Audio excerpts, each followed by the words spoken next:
నమస్కారం ఘంటారావానికి స్వాగతం. ముందుగా ప్రధాన అంశాలు. మే 2 సాయంత్రం 4 గంటలకు రాజధాని పనుల ప్రారంభం. ప్రధాని పర్యటన షెడ్యూల్ ఖరారు చేసిన ప్రభుత్వం.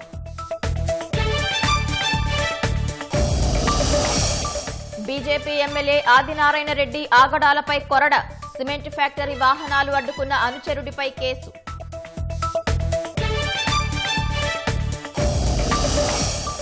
తిరుపతిలో వేడెక్కిన గోశాల రాజకీయం. నేతల పోటాపోటీ పర్యటనలతో పోలీసుల మోహరింపు.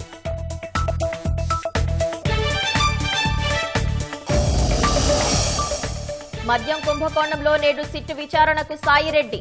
తాడేపల్లి ప్యాలెస్ డీల్స్ పై ఏం చెప్తారనే ఉత్కంఠ.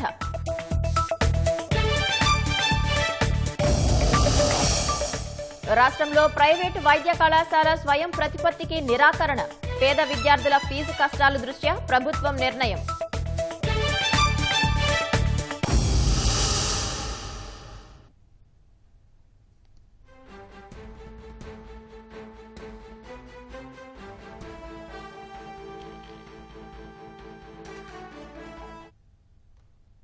తాజా అంశాన్ని చూస్తున్నాం. ప్రధాని మోదీ రాష్ట్ర పర్యటన షెడ్యూల్ ఖరారైంది. మరింత సమాచారం మా ప్రతినిధి ధనుంజయ్ అడిగి తెలుసుకుందాం. ధనుంజయ్, ప్రధాని మోదీ పర్యటన షెడ్యూల్ ఏంటి? మే 2వ తేదీన సాయంత్రం 4 గంటలకి ప్రధాని మోదీ చేతుల మీదుగా రాజధాని పనులు పునఃప్రారంభం కానున్నాయి. ఈ మేరకు ప్రధాని షెడ్యూల్ అయితే ఖరారైంది. సచివాలయం వెనుక బహిరంగ సభా వేదికని రాష్ట్ర ప్రభుత్వం కూడా ఎంపిక చేస్తే అక్కడి నుంచే ఈ నిర్మాణ పనులు పునఃప్రారంభోత్సవ కార్యక్రమం నిర్వహించాలని చెప్పి కూడా రాష్ట్ర ప్రభుత్వం నిర్ణయించింది. మే 2వ తేదీ సాయంత్రం 4 గంటలకి ప్రధాని చేతుల మీదుగా ఈ పునర్నిర్మాణ శంకుస్థాపన కార్యక్రమానికి కార్యాచరణ చేపట్టారు. దీనికి సంబంధించి రాజధాని పునర్నిర్మాణ శంకుస్థాపన కార్యక్రమానికి ఉమ్మడి గుంటూరు, కృష్ణా, ప్రకాశం, పశ్చిమ గోదావరి జిల్లాల నుంచి ప్రజలు హాజరయ్యేలా కూడా అధికారులు అయితే కార్యాచరణ చేపట్టారు. ప్రధాని పర్యటన ఏర్పాట్ల కోసం మంత్రుల కమిటీ కూడా రాష్ట్ర ప్రభుత్వం ఇప్పటికే ఏర్పాటు చేసింది. దీనికి సంబంధించి కేసు కూడా నిన్న రాత్రి దీని సమీక్ష సమావేశాన్ని కూడా నిర్వహించారు. భద్రతా ఏర్పాట్లు, అలాగే ఈ వివిధ ఏర్పాట్లు వేసవరీత్యా వివిధ ఏర్పాట్లను కూడా మా ప్రభుత్వం ముమ్మరం చేసిందని చెప్పాలి. రైట్, ధన్యవాదాలు ధనుంజయ్.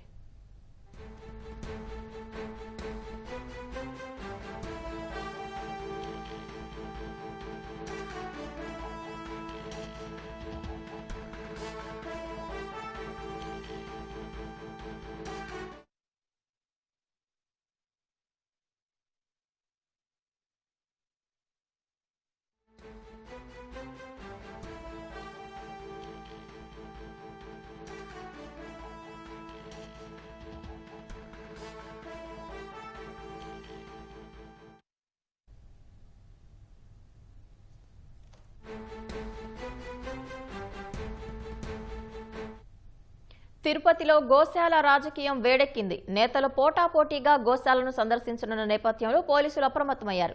శాంతి భద్రతలకు విఘాతం కలిగిస్తే చర్యలు తప్పవని హెచ్చరించారు. మరింత సమాచారం మా ప్రతినిధి నారాయణప్ప నుండి తెలుసుకుందాం.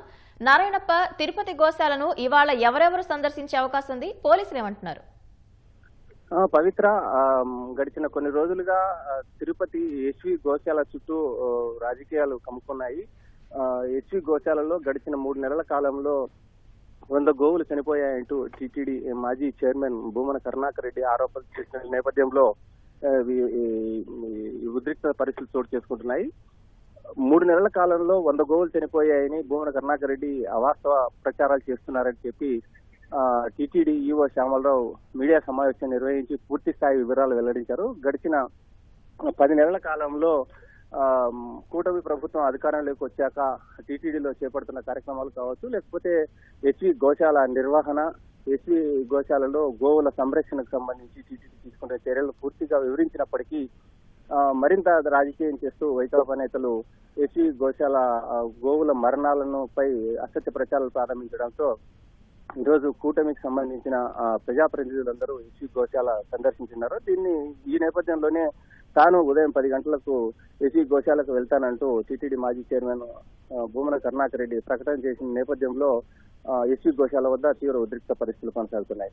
ఒకే సమయంలో 2 పార్టీల నేతలు రావడం ద్వారా శాంతి భద్రతలకు విఘాతం కలిగే అవకాశం ఉంటుంది. కాబట్టి ఒక పార్టీ తర్వాత ఇంకొక పార్టీ నేతలు వెళ్లాలని చెప్పి తిరుపతి ఎస్పీ హర్షవర్ధన్ రాజు సూచన చేశారు. కానీ ఈ సూచనను పట్టించుకోకుండా వైకాపా నేతలు, అదేవిధంగా టీటీడీ మాజీ చైర్మన్ భూమన కరుణాకర్ రెడ్డి ఎస్వి గోశాలకు వచ్చేందుకు ప్రయత్నాలు చేస్తుండడంతో వీటిని అడ్డుకునే లక్ష్యంగా భూమన కరుణాకర్ రెడ్డి ఇంటి వద్ద పోలీసులను మోహరించి టీటీడీ తెలుగుదేశం పార్టీ అదేవిధంగా కూటమి ప్రజాప్రతినిధులందరూ ఎస్వి గోశాల సందర్శించి వెళ్లిన తర్వాత వెళ్లాలని చెప్పి ఆయనకు సూచన చేశారు. ఈ నేపథ్యంలోనే గృహ నిర్బంధం చేశారు, కరుణాకర్ రెడ్డిని గృహ నిర్బంధం చేశారని చెప్పి వైకాపా నేతలు ప్రకటన చేసిన నేపథ్యంలో పోలీసులు వీటన్నిటిని కొట్టివేశారు. భూమన కరుణాకర్ రెడ్డి టీటీడీ గోశాలను సందర్శించడానికి ఎలాంటి ఆంక్షలు లేవని చెప్పి, అదేవిధంగా ఆయన వ్యక్తిగత సిబ్బంది భద్రతా సిబ్బందితో వెళ్ళొచ్చని, పార్టీ నేతలను ర్యాలీగా వెళ్లేందుకు అవకాశం లేదని చెప్పి స్పష్టమైన ప్రకటన చేశారు. ఈ నేపథ్యంలోనే తిరుపతి ఎస్వి గోశాల పరిసర ప్రాంతాలలో భారీగా పోలీసులు మోహరించి గుంపులుగా ఎవరు రాకపోకుండా చర్యలు చేపట్టారు. మరికొద్ది సేపట్లో కూటమికి సంబంధించిన ప్రజాప్రతినిధులందరూ ఎస్వి గోశాలను సందర్శించనున్నారు. పవిత్ర, ధన్యవాదాలు నారాయణప్ప.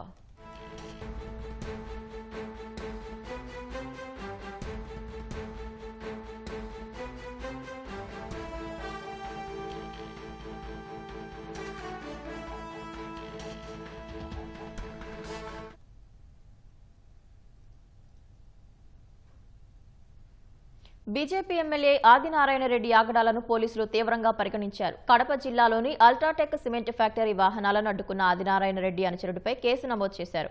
మరింత సమాచారం మా ప్రతినిధి మురళి నడిపి తెలుసుకుందాం. మురళి, అసలు సిమెంట్ ఫ్యాక్టరీలపై ఆదినారాయణ రెడ్డి ఎందుకు జులుం ప్రదర్శిస్తున్నారు? పోలీసులు ఏమంటున్నారు?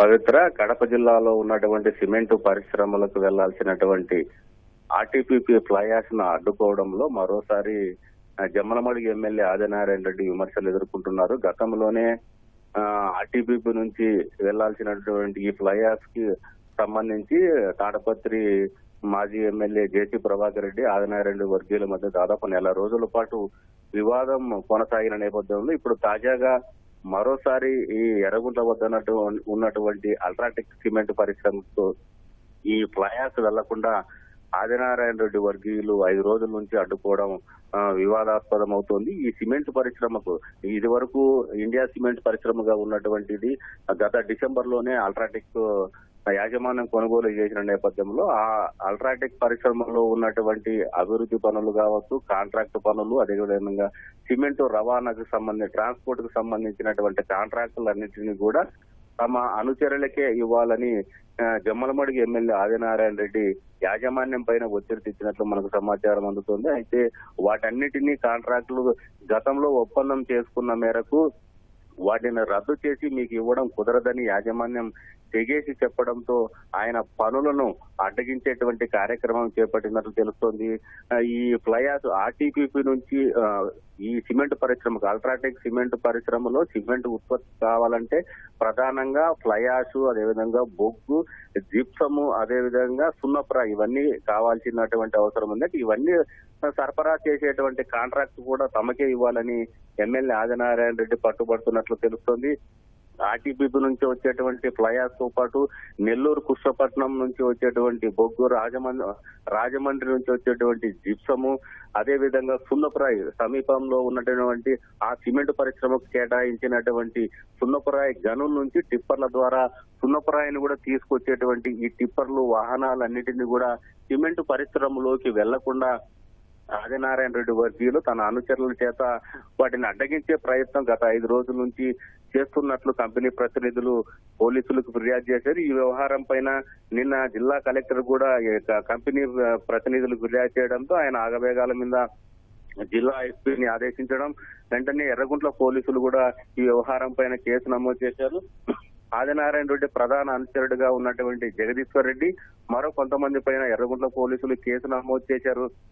మొత్తం మీద చూసుకున్నట్లయితే జమ్మలమడుగు ఎమ్మెల్యే ఆదినారాయణ రెడ్డి ఆ జమ్మలమడుగులోనే దాదాపు 5-6 సిమెంట్ పరిశ్రమలు ఉన్నాయి. వాటి అన్నిటికి సంబంధించినటువంటి కాంట్రాక్ట్ పనులన్నీ కూడా తమ అనుచరులకే దక్కే విధంగా గత కొద్ది రోజుల నుంచి ఒత్తిడి చేస్తున్నారు. జేసీ ప్రభాకర్ రెడ్డి తాడపత్రి మాజీ ఎమ్మెల్యే జేసీ ప్రభాకర్ రెడ్డి ప్రస్తుతం ఆయన మున్సిపల్ చైర్మన్ గా ఉన్నారు. ఆయన కూడా ఈ ఆర్టీపీపీ నుంచి ఫ్లై యాష్ ను తాడపత్రి అల్ట్రాటెక్ సిమెంట్ పరిశ్రమకు తీసుకెళ్లేందుకు ప్రయత్నం చేసినా ఆయన టిప్పర్లను కూడా అడ్డుకున్నారు. ఈ వ్యవహారం ముఖ్యమంత్రి చంద్రబాబు దృష్టికి తీసుకెళ్లినప్పటికీ ఇరువురు నేతలను కూడా పిలిపించి ఆయన సంధి చేసేటువంటి ప్రయత్నం చేసిన మరోసారి ఇప్పుడు తాజాగా ఈ అల్ట్రాటెక్ కడప జిల్లాలోనే ఉన్నటువంటి అల్ట్రాటెక్ సిమెంట్ పరిశ్రమ కాంట్రాక్టు పనులు దక్కించుకునేందుకు ఆ సిమెంట్ పరిశ్రమల సిమెంట్ ఉత్పత్తిని కూడా నిలిపివేసే విధంగా ఎమ్మెల్యే చేయడం వివాదాస్పదమవుతుంది. ఈ వ్యవహారం కూడా అధిష్టానం దృష్టికి వెళ్ళినట్లు మనకు సమాచారం ఉంది. పవిత్ర, ధన్యవాదాలు మురళి.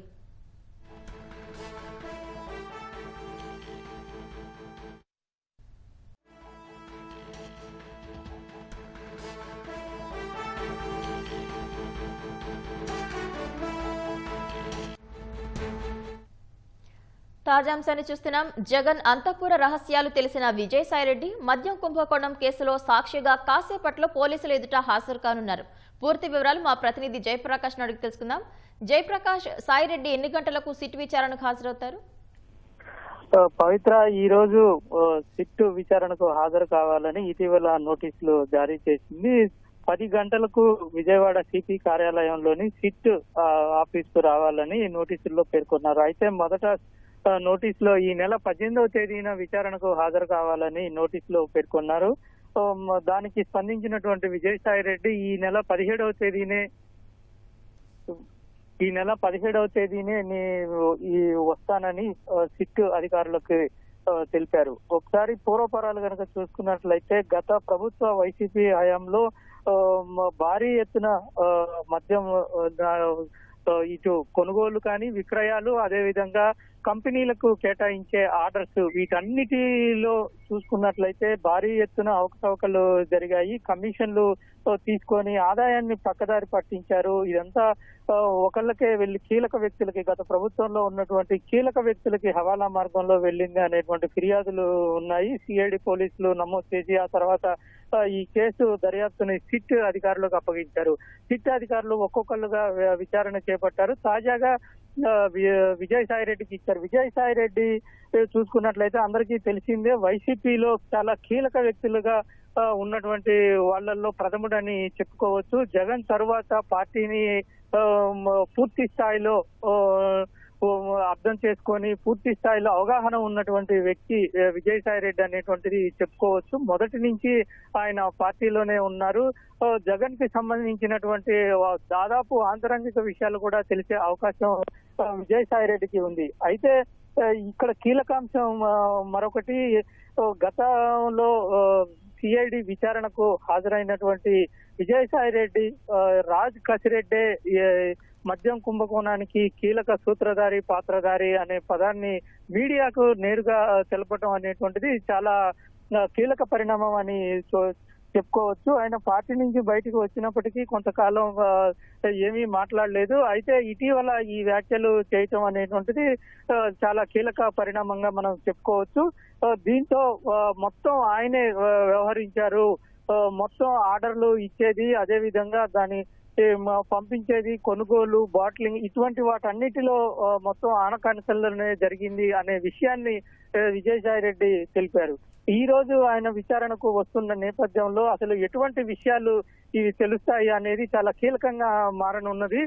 చాలా విషయాలు లోతుగా అసలు పూర్తి స్థాయిలో ఏం జరిగింది, ఎవరు దీన్ని ఆదేశించారు, ఎలా జరిగింది అనేటువంటి విషయాలు కూడా తెలిసే అవకాశం అయితే మనకి ఖచ్చితంగా ఇందులో కనబడుతూ ఉంది.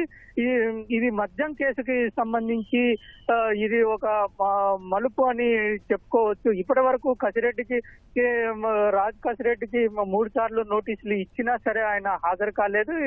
4వసారి నిన్న నోటీసులు ఇచ్చారు. అదే విధంగా ఆయన తండ్రికి కూడా నోటీసులు ఇచ్చారు. కసిరెడ్డి రాజశేఖర్ రెడ్డిని ఈ నెల 19వ తారీఖు హాజరు కావాలని తాజాగా నోటీసులు ఇచ్చిన నేపథ్యంలో ఆయన 19వ తారీఖు వచ్చే అవకాశం ఉంది. ఇప్పటి వరకు రాలేదు కాబట్టి ఎక్కడ ఉన్నారనేది కూడా తెలియదు. ఈ రోజు జరిగేటువంటి విచారణలో మాత్రం చాలా ఈ మద్యం కేసు చాలా మలుపులు తిరిగి ఒక పూర్తి అవగాహనకు వచ్చి ఇందులో ప్రత్యేకంగా చూసుకున్నట్లయితే అంతిమ లబ్ధిదారులు ఎవరు, అసలు ఏ మార్గాల్లో వాళ్ళకి డబ్బులు వెళ్ళాయి, ఏ విధంగా దాన్ని ఈ నల్లధనాన్ని వైట్ గా మార్చేందుకు ప్రయత్నాలు చేశారనేటువంటిది తెలుస్తోంది. ఇటీవల చేసినటువంటి పోలీసుల సిట్ అధికారులు చేసిన తనిఖీల్లో కూడా రాజ్ కాశిరెడ్డి మొత్తం కొంత ఆదాయాన్ని పక్కదారి పట్టించి ఇటు చిత్ర పరిశ్రమలో కూడా కొన్ని పెట్టుబడులు పెట్టాడు, పలు కంపెనీల్లో కూడా పెట్టుబడులు పెట్టాడు అనేటువంటి విషయాలు ప్రాథమికంగా గుర్తించి దానికి సంబంధించిన కొన్ని ఆధారాలు కూడా తీసుకున్నారు. త్వరలోనే వాటికి ఆ సంస్థలకి సంబంధించినటువంటి ప్రతినిధులని విచారించే అవకాశం కూడా మనకి కనబడుతుంది. ఈ రోజు మాత్రం ఈ విజయసాయి రెడ్డి నెంబర్ 2 గా గతంలో వైసీపీలో కొనసాగినటువంటి విజయసాయి రెడ్డి ఒకవైపు నేరుగా చెప్పటము, ఈ రోజు విచారణకు హాజరు కావటం మాత్రం చాలా కీలక పరిణామం అని చెప్పుకోవచ్చు. పవిత్ర, ధన్యవాదాలు జయప్రకాష్. రాష్ట్రంలోని ప్రైవేటు వైద్య కళాశాలలకు స్వయం ప్రతిపత్తి హోదా ఇవ్వకూడదని కూటమి ప్రభుత్వం నిర్ణయించింది. డీమ్డ్ హోదా ఇస్తే ఫీజులు చెల్లించే స్తోమత లేని వారు తీవ్రంగా నష్టపోతారని వైద్యారోగ్య శాఖ వ్యక్తం చేసిన అభిప్రాయంతో ప్రభుత్వం ఏకీభవించింది. ఈ మేరకు దరఖాస్తు చేసిన వైద్య కళాశాలల యాజమాన్యాలకు ఎన్ఓసీ ఇవ్వడం సాధ్యం కాదని వైద్యారోగ్య శాఖ స్పష్టం చేస్తూ లేఖలు పంపింది. రాష్ట్రంలోని ప్రైవేటు వైద్య కళాశాలల అభ్యర్థనను ప్రభుత్వం తిరస్కరించింది. తమ కళాశాలలకు స్వయం ప్రతిపత్తి హోదా కల్పించాలని కొన్ని కళాశాలలు ప్రభుత్వానికి దరఖాస్తు చేసుకున్నాయి. కళాశాలల యాజమాన్యాల నుంచి వచ్చిన విజ్ఞప్తులపై ముఖ్యమంత్రి స్థాయిలో సమాలోచనలు జరిగాయి. ఈ సందర్భంగా తీసుకున్న నిర్ణయం మేరకు 3 కళాశాలలకు ఎన్ఓసీ ఇవ్వడం లేదని వైద్య ఆరోగ్య శాఖ సమాధానం పంపింది.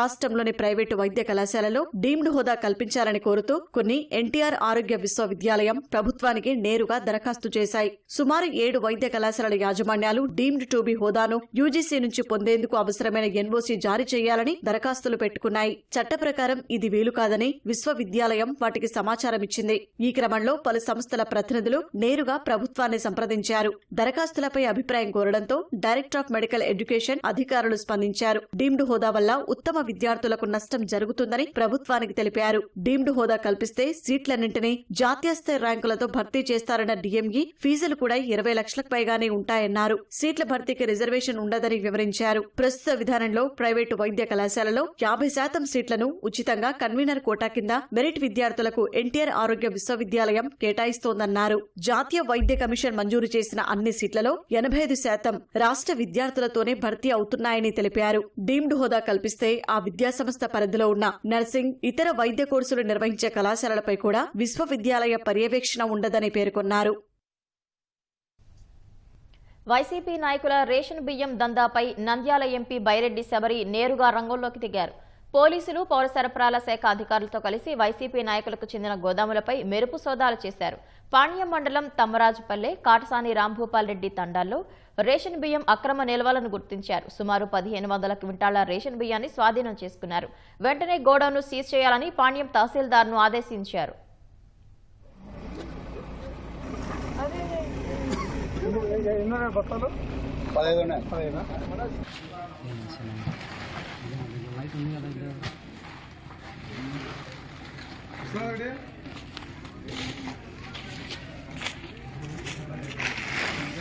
ఐదు సంవత్సరాలు తిన్నారు, ఊరుకున్నాం.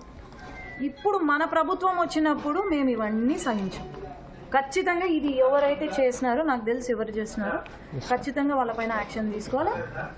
ఇది మాత్రం సీజ్ చేయాలి. వెంటనే ఈ గోడౌన్ సీజ్ చేయాలి. ఒక్క బ్యాగ్ కూడా బయటికి పోకూడదు. కౌంట్ చేసుకోండి, నేను ఉంటాను. ఎన్ని బ్యాగ్స్ ఉన్నాయి? 100 ఉన్నాయి దీంట్లో. గోవులతో, గోవిందుడితో రాజకీయాలు చేసిన వారు చరిత్రలో ఎవరూ బాగుపడలేదని చంద్రగిరి ఎమ్మెల్యే పులివర్తి నాని అన్నారు. టీటీడీ గోశాలపై వైసీపీ నేత భూమన కరుణాకర్ రెడ్డి అసత్య ఆరోపణలు మానుకోవాలని హితవు పలికారు. వైసీపీ హయాంలో గోశాలలో జరిగిన అక్రమాలపై చర్చకు సిద్ధమని భూమనకు పులివర్తి నాని సవాల్ విసిరారు. గోశాలలో ఆ రోజున్న శాసనసభ్యుడు చెవిరెడ్డి భాస్కర్ రెడ్డి వల్ల తుమ్మలగొండ చెరువు వాటర్ రాకుండా నిలిపేసిన దానివల్ల రోడ్లపైన వచ్చి గోశాల మునిగిపోయి ఆవులు చనిపోయింది. మీరు చూశారు. అది ఎక్కడైనా వచ్చిందా? ఆ రోజు కరుణాకర్ రెడ్డికి గోశాల గురించి కనపడలేదా? నాకు 2000 మంది ఎంప్లాయీస్ ఉన్నారు, వాళ్ళందరూ నాకు ఇన్ఫర్మేషన్ ఇస్తా అన్నారని. దాంట్లో కొందరు వైసీపీ పార్టీలో జాయిన్ అయిన వాళ్ళు ఉన్నారు, మేము లేదని చెప్పలా. కానీ అందరినీ కాదు, అక్కడున్న కొందరు వ్యక్తుల ద్వారా మీరు తప్పుడు సమాచారం చేస్తున్నారు. దీన్ని బట్టి అర్థం చేసుకోవాలి సంస్కారం ఎవరికి ఉందని. వెంకటేశ్వర స్వామితో పెట్టుకున్నాడు ఎవడింతవరకు బాబుళ్ళ.